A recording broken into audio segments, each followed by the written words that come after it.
Ini pantau agenda reformasi anda bersama saya, Sandaya. Sekolah vernacular kini menjadi medium penyatuan antara kaum, bukan lagi pemisah seperti mana yang pernah didakwa sebelum ini. Menteri Perpaduan Datuk Aaron Agung Dagang berkata dapatan itu diperoleh daripada forum melibatkan tokoh dan negarawan anjuran kementerian itu baru-baru ini.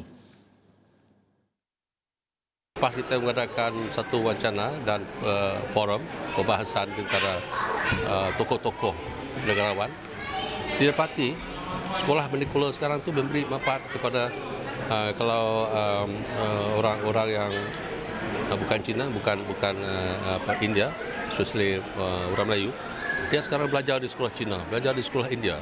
Mereka sekarang semua dah pandai cakap Cina dan India. Sama-sama juga di Sarawak. Chinese school di Sarawak 60% occupied by Bumi Putra, orang Dayak. Dan mereka pula fasih bahasa Cina. It become a uniting factor, bukan pemisahan. So now it's opposite now. Yeah. Beliau berkata demikian pada sidang media selepas merasmikan program sambutan Anak Merdeka di Dewan Utama Memorial Tun Hussein On di Kuala Lumpur pada Khamis. Aaron mengeluarkan kenyataan itu sebagai respons terhadap bekas Perdana Menteri Tun Dr. Mahathir Mohamad yang mencadangkan agar sekolah vernacular dimansuhkan. Dr. Mahathir berkata demikian dalam sesi soal jawab Majlis Ilmu Peradaban dan Sosiologi pada Rabu, dan kenyataan terbaru itu berbeza dengan pandangan beliau pada tahun lepas. Ini antara yang menjadi persoalan bila kita bercakap berkaitan dengan sekolah vernacular, medium penyatuan antara kaum. Ia mungkin dalam kalangan kita memikirkan banyak perkara dan juga sudut berkaitan dengan sekolah vernacular, sekolah perpaduan dan sebagainya. Jadi untuk kita bercakap dalam pantau agenda reformasi, hari ini kita bersama dengan Profesor Datuk Dr. Siva Merukan Pandian, Profesor di Pusat Pengajian Sains Kemasyarakatan USM ketika ini. Selamat petang, Datuk. Petang, Izzat. Datuk, untuk permulaan ini, bagaimana untuk kita memahami berkaitan dengan sekolah vernacular, perbezaan di antara sekolah kebangsaan dan sebagainya, kenapa penting dan ada kewujudan sekolah vernacular ini di Malaysia. Itu sebagai permulaan untuk kita faham berkaitan dengan sistem dan juga konsep persekolahan di negara kita. Ya, kalau kita lihat pada persejarahan tanah air ketika pembentukan Tanah Melayu dulu dengan penghijrahan masyarakat Cina dan juga India, sekolah vernacular ini telah ditubuhkan di ladang dan juga di kampung-kampung baru bertujuan untuk membolehkan sistem kurikulum itu berkiblatkan kepada negara asal tersebut. Tetapi dalam kedudukan seperti itu dirasakan ia wajar untuk membolehkan pendidikan masih menjadi alat untuk memudahkan proses pemahaman dan juga pembelajaran dalam kalangan anak-anak, dalam kalangan mereka yang telah melakukan penghijrahan, menyebabkan British bersetuju ketika itu membolehkan sistem itu dikekalkan oleh kedatangan kelompok tersebut disebabkan oleh dasar British sendiri yang mahukan proses kemakmuran ekonomi ini di bawah proses revolusi industri yang berlaku di Britain ketika itu dengan pesat. Walaupun begitu, selepas kemerdekaan kita melihat perubahan yang besar telah dilakukan dari sudut kurikulumnya, dari segi guna tenaganya, dari segi pembelajarannya. Walaupun ada yang bertanggapan bahasa ibunda itu digunakan, tetapi bahasa Melayu tidak dipinggirkan sama sekali. Dan dalam kedudukan tersebut, kita melihat pembelajaran tentang budaya masyarakat Tionghoa ataupun masyarakat India itu masih dikekalkan dalam konteks vernacularnya, tetapi tidak sama sekali terkeluar daripada kurikulum mata pelajaran yang diajar di sekolah kebangsaan. Bezanya cuma dari sudut pengajaran bahasa ibundanya, dari segi pembelajarannya, dari segi pengajarannya, dari segi fasiliti kemudahan, struktur dan juga penginstitusian wujud di dalam sistem pendidikan menyebabkan sekolah vernacular itu terus kekal sebagaimana yang pernah kita lihat ketika pensejarahan awal dibawa ke Tanah Melayu ketika itu. Dan juga Datuk, satu perkara penting apabila kita bercakap dahulu bila sekolah kebangsaan itu menghimpunkan ataupun menyatukan semua bangsa dalam satu sekolah. Seperti sejarah yang Datuk menyebut tadi, bahawa untuk memudahkan akses sekolah itu berlaku, maka wujudlah SJKC, SJKT dan sebagainya yang dipanggil sebagai sekolah vernacular. Tetapi dalam masa dan juga hari ini, menerusi kenyataan dalam berita semalam berkaitan mungkin sekolah vernacular ini membuat ataupun mewujudkan satu penyatuan antara kaum apabila banyak bangsa-bangsa lain, terutamanya Melayu, pergi ke sekolah Cina ataupun ke sekolah Tamil untuk mendapatkan pembelajaran yang lebih berbeza sedikit daripada sekolah kebangsaan dengan pengajaran mata pelajaran tertentu berasaskan kaum khususnya. Adakah Datuk melihat perkara sebegitu, bahawa sekolah vernacular ini mungkin sebagai medium penyatuan dalam kalangan rakyat Malaysia berbilang kaum? Kalau kita perhatikan pada tahun 50-an, 60-an, 70-an, 80-an, 90-an, sekolah vernacular tidak pernah menjadi pilihan utama. Sekolah kebangsaan masih menjadi pilihan utama dalam kalangan ibu bapa yang mahu anak-anak mereka itu dihantar ke sekolah kebangsaan. Cumanya selepas tahun 1990-an, kita melihat seolah-olah tahap penerimaan ke atas sekolah vernacular itu meningkat apabila dibuat perbandingan dari segi tenaganya, dari segi kualitinya, dari segi pembelajarannya, dari segi mata pelajaran yang diajar, menyebabkan ada dalam kalangan ibu bapa yang sudah mula melihat kepada sekolah-sekolah jenis kebangsaan ini sebagai salah satu pilihan kepada anak mereka.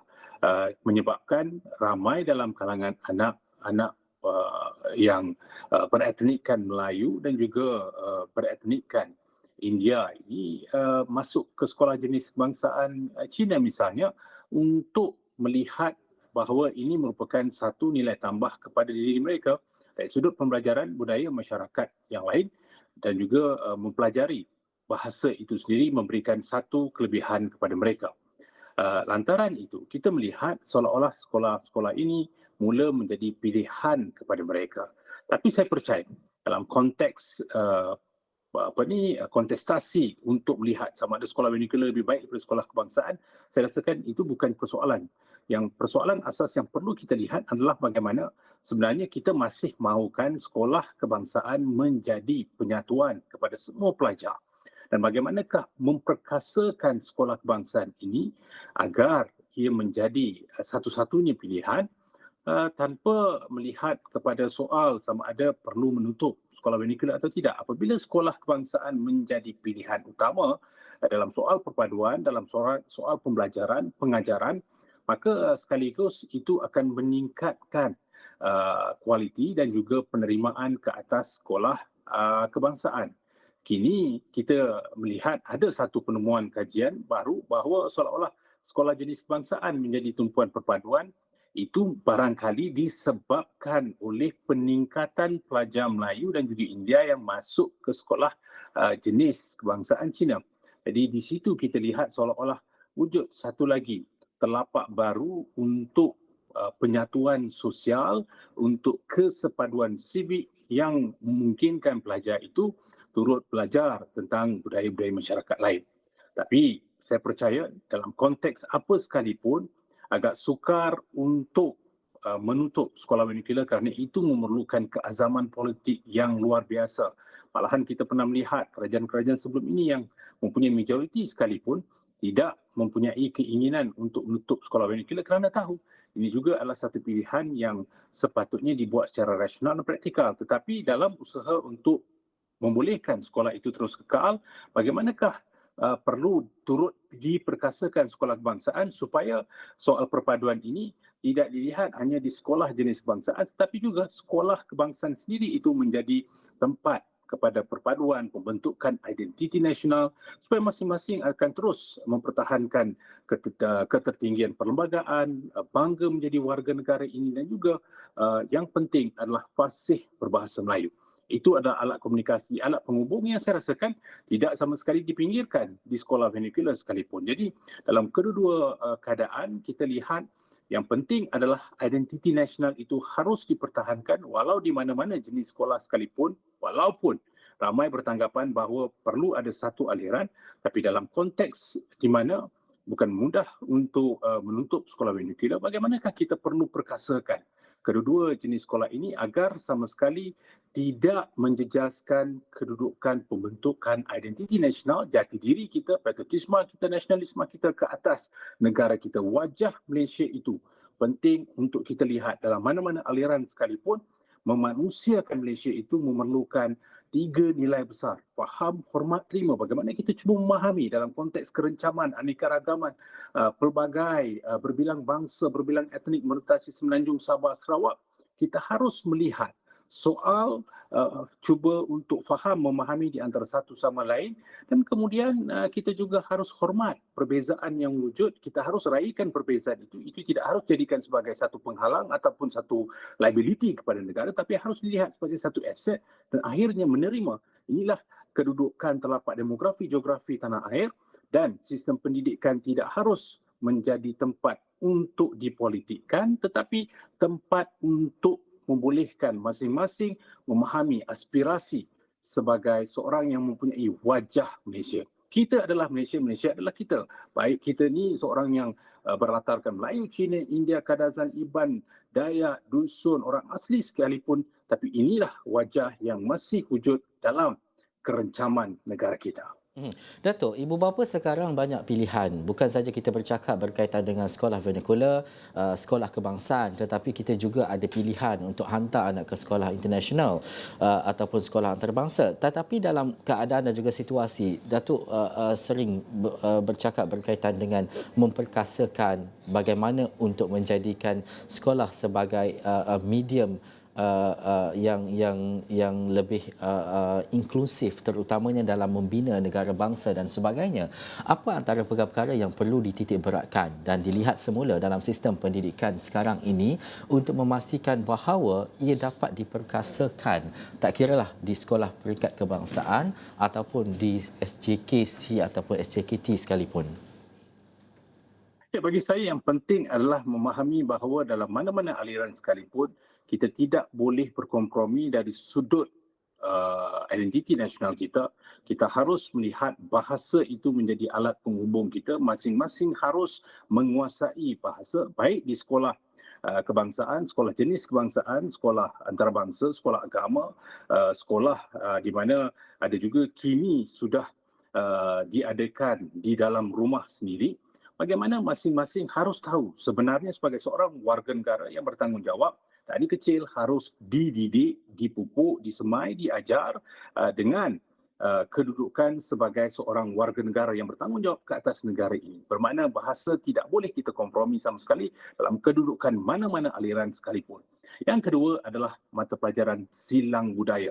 Saya rasakan bahawa dah tiba masanya untuk kita saling faham memahami di antara satu sama lain. Dulu ada tata rakyat, dulu ada civic, dulu ada pelbagai usaha ke arah meningkatkan aspirasi kenegaraan. Jadi tata negara itu harus dipertingkatkan dalam kalangan generasi hari ini, termasuk juga generasi yang lama melihat bahawa perlu ada satu kesinambungan, satu usaha untuk memberikan semula apa yang ada pada mereka melalui barangkali subjek silang budaya. Kita ada kelab rukun negara, kita ada sekretariat rukun negara, itu juga boleh digunakan pakai. Malahan Kementerian Perpaduan Negara menggunakan ini sebagai platform untuk mengembangkan perpaduan melalui aktiviti dan juga program yang boleh dipertingkatkan.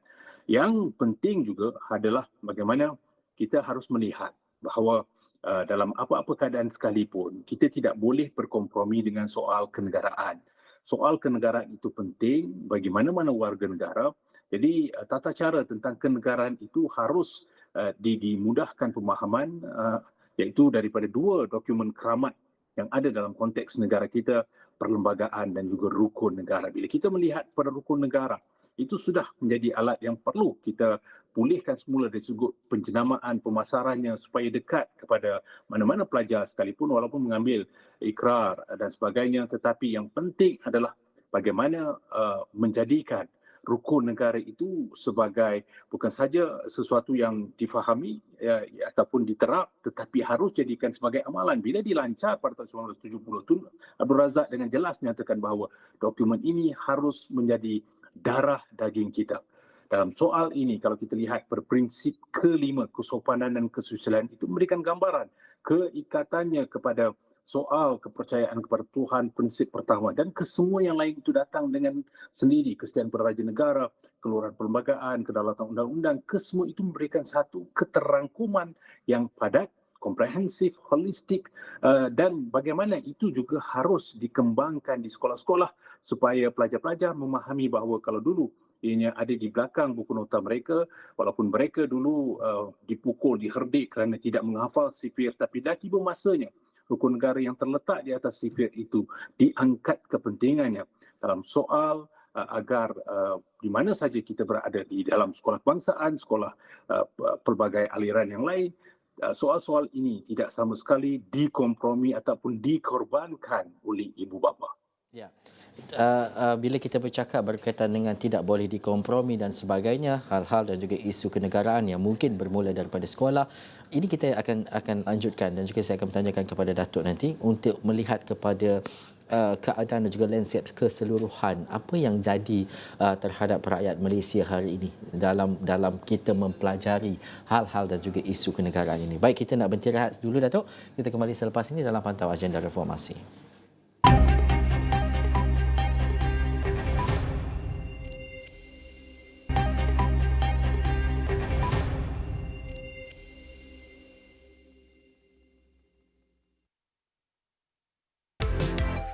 Apa khabar orang Johor?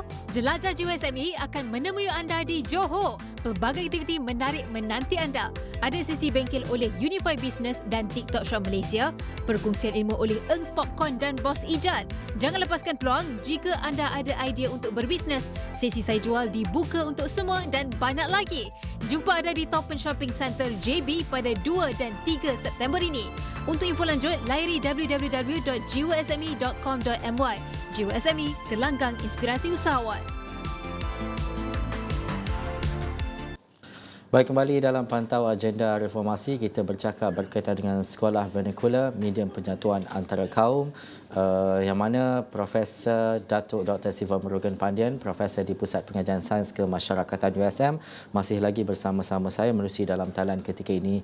Datuk, tadi kita bercakap berkaitan dengan hal dan juga isu kenegaraan dan juga kita melihat kepada sekolah itu antara platform tepat untuk membina sebarang bentuk hal-hal yang berkaitan dengan prinsip dan juga hal ehwal masyarakat berkaitan dengan negara Malaysia secara umumnya.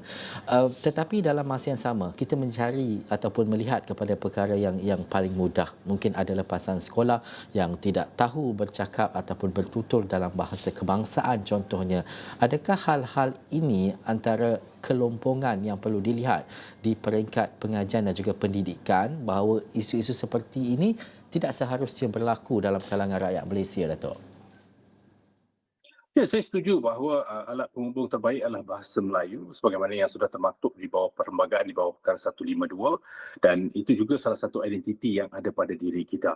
Dan dalam soal ini kita tahu pekerjaan yang paling mulia adalah pendidik. Pendidik inilah yang mengajar kita, yang memastikan bahawa didikan itu sampai kepada pelbagai kumpulan tanpa mengira stratifikasi dalam masyarakat. Baik seorang anak raja, baik seorang anak bangsawan, baik sebagai seorang kebanyakan, pendidik inilah yang membentuk kepribadian, perwatakan dan juga karakter seseorang individu, dan pendidik ini adalah pendidik yang saya rasakan memainkan peranan yang cukup hebat dalam membentuk kepribadian seseorang. Ini adalah satu pekerjaan yang tersohor. Bermakna di situlah yang saya rasakan penting untuk kita pertingkatkan, kita pastikan bahawa kelonggaran yang secukupnya diberikan kepada pendidik untuk menyalurkan maklumat dan juga informasi yang secukupnya dengan didikan, pengajaran, pembelajaran yang cukup meluas supaya setiap individu tahu mereka itu perlu ada identiti yang diikat dengan nilai keserasian, keintiman, kemesraan kepada nilai sebenar di dalam konteks kenegaraan kita, termasuk penguasaan bahasa kita. Itu penting saya rasakan untuk kita bergerak ke hadapan tanpa sama sekali menjejaskan usaha untuk mempelajari bahasa lain, baik bahasa Inggeris, bahasa Mandarin, bahasa Tamil, bahasa-bahasa yang lain. Itu perlu kita rancakkan di dalam usaha untuk memudahkan pemahaman yang pelbagai tetapi tidak sama sekali menjejaskan kredibiliti kedudukan bahasa Melayu sebagai bahasa kebangsaan. Bermakna dalam konteks ini juga kita mahu ada ruang, akses, peluang dan juga sifat inklusiviti itu dipertingkatkan untuk membolehkan bucu-bucu yang menjadi pemisah itu mengikat semula mana-mana individu yang tergelincir ataupun tergelumusuh daripada asas sebenar pembentukan dirinya di dalam negara kita. Kita barangkali sudah membina Malaysia tetapi kita masih gagal untuk membina warga Malaysia, termasuk dalam usaha untuk memastikan mereka menguasai bahasa, bangga menjadi warga negara ini dan juga mempertahankan kedudukan dalam perlembagaan. Ini asas-asas yang perlu diajar kepada setiap warga negara kita supaya mereka tahu sistem pendidikan kita ini sebenarnya membolehkan mereka mencapai hasrat sebenar, pengisian dan juga penghayatan dalam soal perpaduan, soal kebangsaan, soal kenegaraan dan juga sifatnya sebagai seorang warga. Dan saya percaya dalam konteks ini beban itu juga harus ditanggung oleh keluarga. Keluarga harus mainkan peranan yang besar untuk memastikan identiti itu tidak sama sekali dikompromi dalam apa juga keadaan. Usaha secara berterusan harus dimainkan oleh institusi pendidikan sebagaimana yang saya katakan tadi. Media harus mainkan peranan, pemimpin harus menjadi teladan contoh. Rakan sebaya mengikut kajian-kajian lepas menunjukkan mempunyai salah satu faktor penarik di dalam mempengaruhi identiti seseorang individu. Dan yang terakhir, inisiatif perlu diambil oleh individu itu sendiri untuk menjadi seorang warga negara yang bertanggungjawab. Bagi saya, kita nak melihat dalam apa saja usaha, dalam apa saja aliran pendidikan yang ada, kita nak melahirkan seorang warga negara kelas 1 di sebuah negara kelas pertama. Negara kelas pertama adalah negara yang ada infrastruktur, fasiliti, kemudahan yang seiring dengan perkembangan dunia pertama tetapi harus dihuni oleh masyarakat kelas 1. Masyarakat kelas 1 yang ada ilmu, kemahiran, kebolehan tetapi diselaputi dengan nilai karakter kenegaraan yang mulia, nilai sasya, akhlak, akidah, jati dirinya, termasuk penguasaan ke atas bahasa dan juga usaha untuk mengukuhkan dirinya berdasarkan kepada apa yang sudah termaktub di dalam perlembagaan dan juga memahami setiap perincian serta memberikan maksud dan makna yang ada dalam rukun negara. Jika itu dapat kita lakukan, saya percaya kita mampu untuk melihat wajah Malaysia, kita mampu untuk memanusiakan Malaysia ini supaya dalam perubahan modernisasi, industrialisasi dan juga pembangunan yang sedang kita kecapi dengan kehadiran masyarakat yang bersifat individualistik dan materialistik, kita sama sekali tidak menjejaskan reputasi kredibiliti seorang warga yang harus melihat pengukuhan serta nilai kesepaduan sifik, nilai akomodasinya ke arah apa yang kita idamkan, iaitu perpaduan dalam masyarakat yang pelbagai ini akan terus menjadi salah satu kekuatan besar agar kita bergerak ke hadapan.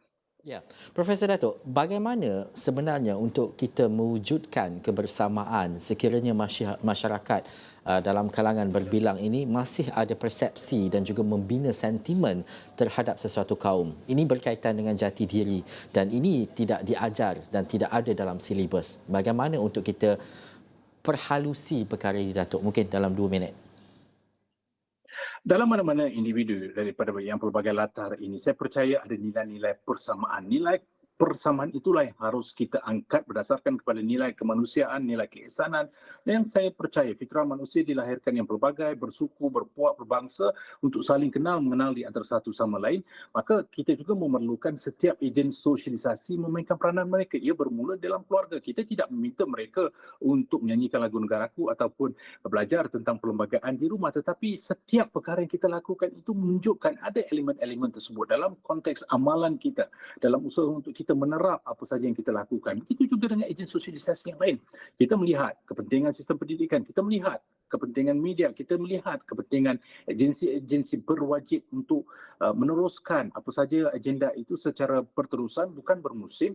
Dan kita juga mahu melihat perkara-perkara tertentu itu tidak dipolitikkan semata-mata untuk meraih sokongan secara emosional. Kita mahukan masyarakat kita ada sifat penyayangnya, kita mahu masyarakat kita ada sifat ekspresinya, ada sifat jasmaninya, ada sifat untuk adaptasi, ada sifat untuk terima dan juga ada sifat untuk nilai hormatnya, ada sifat yang melihat pada nilai kerohanian dan akhirnya menjadikan kesemua itu satu amalan ke arah mempertikatkan kedudukan kesejahteraan dalam konteks negara kita. Saya percaya ini harus menjadi tanggungjawab bersama. Jika dijadikan sebagai tanggungjawab bersama, itu akan memudahkan proses untuk kita melihat bahawa kita mahu setiap warga negara kita menilai kedudukan mereka sebagai seorang yang bangga menjadi warga negara ini. Tak kisahlah siapa saja yang nak keluar dari negara ini, itu terpulang kepada mereka. Tetapi saya percaya, kalau di mana kita berada sekalipun, kita tidak mungkin dapat keluarkan Malaysia daripada diri kita kerana kita adalah Malaysia. Malaysia adalah kita. Itu sebenarnya aspirasi yang perlu dibawa, dipikul oleh mana-mana individu yang menamakan dirinya sebagai warga negara ini. Janganlah disebabkan bunyi guruh di langit kita curahkan air yang ada dalam tempayan. Jangan disebabkan kita marahkan nyamuk kelambu terbakar. Janganlah menang sorak kampung tergadai akhirnya nanti. Ya, ini sangat menarik apabila kita bercakap seperti yang Datuk katakan, Malaysia adalah kita dan kita adalah Malaysia. Ini yang kita pamerkan dan bukan hanya dilihat dalam kalangan rakyat dan juga masyarakat Malaysia tetapi dunia. Apa yang pasti tak kiralah ada sekolah vernacular, sekolah kebangsaan ataupun sekolah apa saja pun, sebab penyatuan itu harus dididik. Sebab doktor kata di awal tadi, kalau untuk memansuhkan sekolah-sekolah ataupun sekolah vernacular ini mempunyai satu politik yang kuat ataupun politik yang hebat untuk memastikan perkara ini terjadi. Apapun seperti yang Datuk nyatakan tadi, ini kebergantungan kepada kita sebagai rakyat Malaysia untuk memupuk bagaimana jati diri itu untuk mewujudkan sifat kenegaraan itu terpatri dalam kalangan masyarakat Malaysia. Terima kasih Profesor Datuk Dr. Siva Perukan Pandian, Profesor di Pusat Pengajian Sains Kemasyarakatan USM. Hal ini penting untuk kita faham, hal ini penting untuk kita perhalusi agar penyatuan dan juga kebersamaan rakyat Malaysia itu sentiasa terjalin di bawah satu bendera Malaysia. Terima kasih kepada anda yang menonton. Saya Sanaya. Assalamualaikum dan jumpa lagi.